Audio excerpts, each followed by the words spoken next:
اللہ کریم نے ایمان والوں سے مخاطب ہو کر فرمایا، اے ایمان والو اسلام میں پورا داخل ہو جاؤ۔ اسلام میں بولے نا، اسلام میں مجھے اندازہ ہے، یقین ہے کہ یقیناً آپ کو پچھلی گفتگو کا کچھ حصہ یاد ضرور ہوگا اور ہونا چاہیے، اور جو میں نے نتیجہ اس میں ہم نے اخذ کیا تھا کہ ایمان والوں سے مخاطب ہو کر کہہ رہے ہیں اسلام میں داخل ہو جاؤ، تو ایمان والے بھی کہہ رہے ہیں اور کہتا ہے اسلام میں بھی داخل ہو جاؤ، تو اس کی وجہ ڈھونڈی تھی۔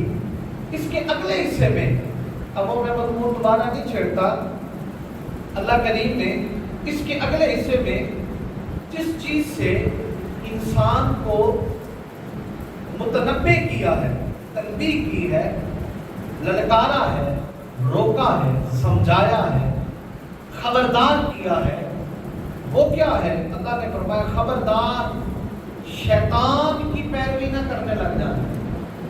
کس کی؟ شیطان کی پیروی نہ کرنے لگ جانا۔ اِنَّهُ لَكُمْ عَدُوٌّ مُّبِينٌ۔ کیوں نہ کرنے لگ جانا؟ کہ فرمایا یہ تمہارا سب سے بڑا دشمن ہے۔